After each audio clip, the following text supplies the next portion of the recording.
after a very traumatic week in which dozens and dozens of international and national events have taken place that have simply exhausted and drained us. So this evening we're going to talk about something which perhaps should be light-hearted, should be wonderful, but I wonder if it is, and that is Christmas. I have a firm belief in Father Christmas, but will he be able to get through lockdown if it's still in place? And will he be able to overcome some of the traumatic events that have been happening on both sides of the Atlantic? Well, that's the question I'm going to put to the panel tonight. And let's start off with somebody who I'm sure believes in Father Christmas, Stephen. He's rather alien in my life. I do remember countless times I was being invited to sit on this old man's knee, none of which I wanted to do particularly, when we visited Santa's grotto, that's it, must get it right, in the London Co-op. I did go sometimes to Gamages, and was it Gamages or Selfridges who not only had Father Christmas, but Uncle Holly as well. Uncle Holly was much more in the pagan spirit of things, dressed in green and didn't go ho, ho, ho every 5 minutes. But I think I was about 7 or 8 when I realized there was no Father Christmas, and I developed a knack of rummaging through secret parts of my parents' wardrobe and discovering all the things hidden in there that I'd asked for Christmas. So I thought, obviously, this is how he does it. Comes about 4 weeks early, otherwise he'll never get the job done in time. So it's a myth, but in this world of so many lies and deceits practiced from the top down, I think it's time we should be truthful. We've lived in a fantasy land under President Trump. We're still living in one under Prime Minister Johnson. Can we have some reality, please? Reality is Father Christmas. What do you think, Melissa? I love Father Christmas. I've already started decorating. I'm so excited. I have Before Advent. Excuse me? Before Advent? Yes. We need it. We need, Stephen, we need Christmas right now. We are all celebrating. The Christmas tree shop store is jammed. People just want to celebrate. It's just been such a difficult year. They just want to celebrate something. I wouldn't get lit just yet. We're already there. As you wish.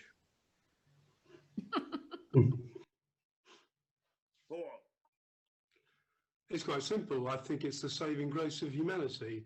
We've had the worst year I can remember.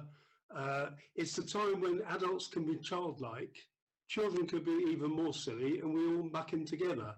I can't see any other celebration, Christian, religious, agnostic, whatever, that brings everyone together. Yes, you get the domestic disputes. Yes, my sister always throws a pie at my brother-in-law because the food's been overcooked. But generally, we can actually be ourselves and act in a kind of childlike trance, if you like. It's good for you. It means you're not being an adult and you're playing with your family, your children. I can't see whether you're Hindu, whatever. It's a great time for everyone to be together. And that's, look, the one thing I've found, I've been 9 months totally in lockdown and hospital, 9 months. So I think I'm going to enjoy this Christmas, as are many other people who are stranded in Spain, Albania, Lewis, all these exotic places. So I can't see how you can't like Christmas. It is the saving grace that might put things in perspective for us.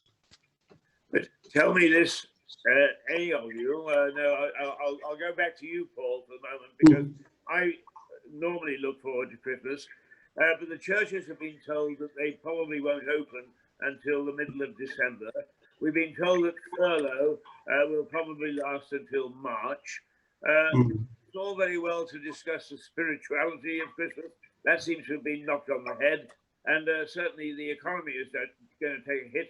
So that bit's gone. Will there be any sort of Christmas at all? I think, again, I always come back to this wartime spirit, which people laugh about. we've been in a war against a virus, which eventually we will win. The planet is at war with everybody. There's bacteria every day, millions of bacteria. We're at war. So why don't we just enjoy ourselves for that moment in time, forget what's going on? Because have a guess what? It generally comes right. I think people in the Second World War have thought it's going to be Armageddon. It'll never come right. Have a guess what? Managed to recover. We're very, very enduring. And I think we underestimate what we can do. The enemy is a good point of view. quite the way it was in the First World War, when soldiers climbed out of the trenches and the Germans and the Allies played football together for 24 hours to celebrate Christmas. Stephen, you are perhaps the biggest cynic so far. You hurt me, but let's look at the thing economically for a moment. Where do you see the next 6 weeks or 8 weeks, when traditionally everybody pulls out their money, all the shops make loads of dough? Is that going to happen? It may happen after the 2nd of December, but I do think Paul is right. We're entering a season of hope, and that rang a bell in my mind of years and years ago. A friend of mine owned the Kinema Loughton, and outside in big letters it said, "For the price of a few pennies, you may enter our magic portals and forget the goings on of the outside world." So I think come Christmas, people will shut the doors, get slightly inebriated, forget that it's a member of the family they don't like, and do the best they can. It is a long holiday this year. I think Christmas Eve is a Friday, Boxing Day is a Sunday, so the Monday is also a bank holiday. But that's 4 days of incarceration. But we can only imagine what Trump will be doing at that time. Yes. I've had an email because the government obviously have run out of stamps to tell me that because I'm vulnerable, that I may well have to stay indoors and not mix with anybody until the end of the year. I mean, fortunately, I've got a business to go to, so I can break that. But lots of people have been told that. So, you know, the pressures that we've already recognized of loneliness and being locked in and going stir crazy, are they going to really last over Christmas? I notice all three of you are optimistic. I'm not so sure that optimism should reign. What do you think, Melissa? Well, we're in a different situation. We're not in lockdown. Maybe we should be in certain parts of the country. But in my area, the numbers are steady. They're lower, probably because we got hit first and we figured out what to do to keep the numbers relatively stable and low.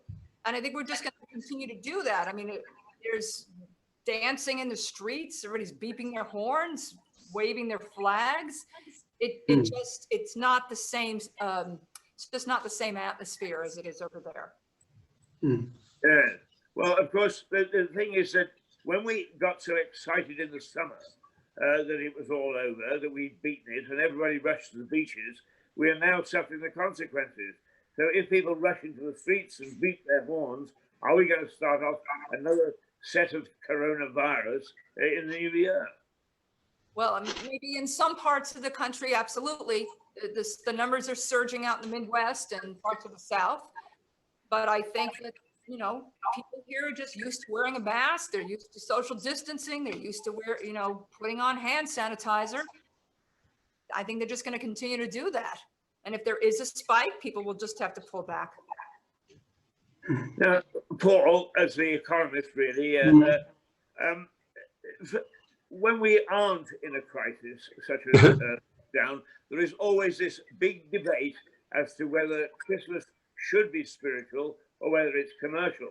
And a couple of years or so ago, I sat dressed as Father Christmas in the rectory of a small church outside Lewis, which has a renowned mad vicar, Peter Owen Jones, and we debated, me being the commercial side and him the spiritual side. We came out friends, but is that debate going to now take place, or is that going to be swept aside?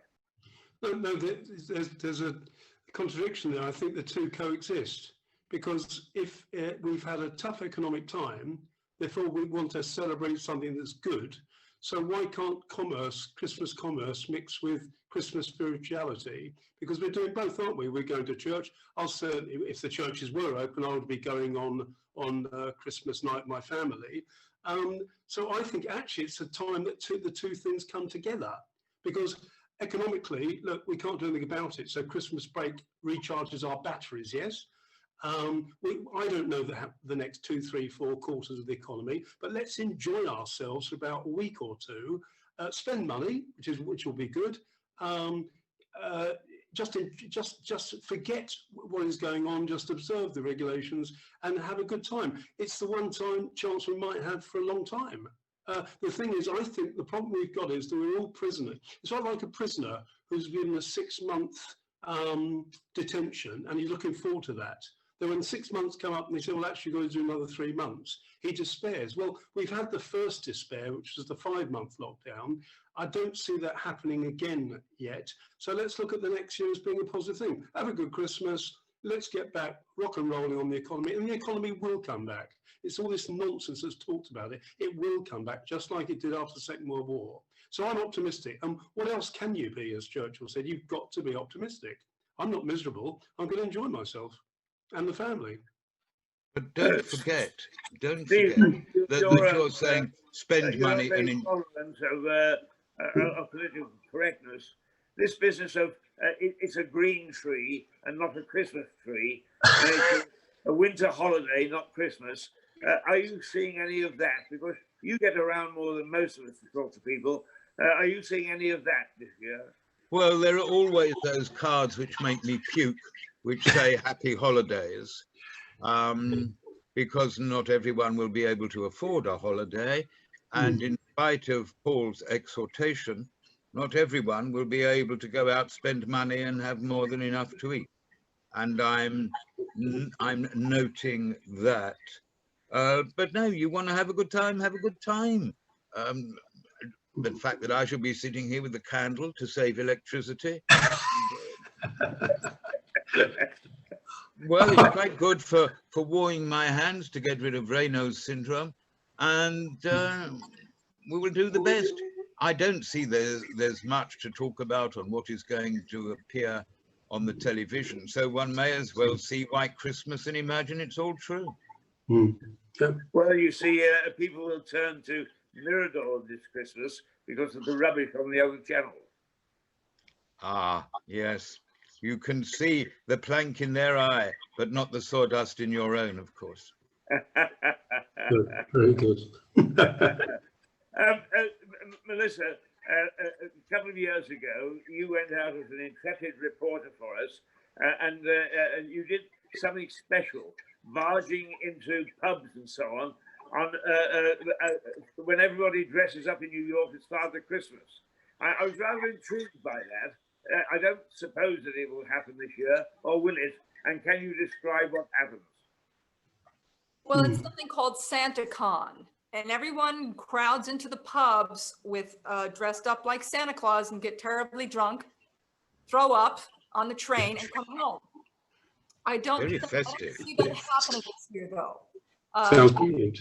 Yeah, it's so much fun, and everybody's so happy and silly. I love it. But I don't see that happening this year. Maybe a smaller version of it, maybe in little local locales. But I don't think anybody's going to crowd into New York City to do that this year, sadly. But the money does go to charity, does it? It does. The money that they make that particular night does go to certain charities, yes. So it's a good event all around, except if you're on the train and someone gets sick. Yeah, one of the interesting things that has happened to charities because of the coronavirus is that they've been forgotten. This channel supports Cancer Research UK, who have dropped £44 million this year because everybody has drifted away from them and gone towards those charities supporting just the virus. Paul, let me come back to you for a moment. do you think that the charities will bounce back at Christmas, or are we still going to focus on this dreadful enemy? Well, judging from the last year, people are going to be very abstemious with money. Therefore, charities will get less. I don't know what cash flow charities need. I'm sure some of the big ones can survive, but there'll either be an element of either merging or having to be smaller. I can't really tell, Keith. I mean, the big boys like Cancer Research, who get government funding as well, I'm sure will survive, but it's anybody's guess. The charities are mixed up with the economy, and I can't guess what this is going to be like in 6 months' time. But I imagine the big ones will survive, but be able to do less around the world and less good. Now, whether you could argue, do governments help out charities? That's another argument. But as private charities, they've got to stand or fall by themselves. That's the law of economics. How is governance looking at charities as we come up towards Christmas?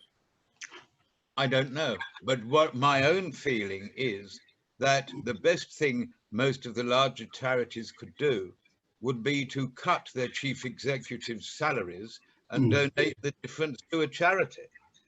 This is not the charities are doing bad. One never sees the CEOs of those charities going without. So let them set an example and give 25% of their salary to the cause the charity supports. Let's try that. Yeah. Well, actually, you raise an interesting point. So I want to come back to you on that, but let me ask Paul, is there any evidence that any fat cat has taken a cut in salary? I've certainly looked at banks, and I think one senior director of Barclays gave about £800,000 to charity. Having been a banker and seen the horrible way that chief executives behave and the extraordinary money they get, I'm always tempted in saying that they should actually, on their contract, be told by shareholders, you're going to give a certain percentage of your money away. I mean, I've talked to, when I used to go to New York and see Salomon Brothers, we had 35-year-olds who were on about $5 million a year, and they were absolute rubbish. And I'll say that if I know the person who became quite high up in Salomon's.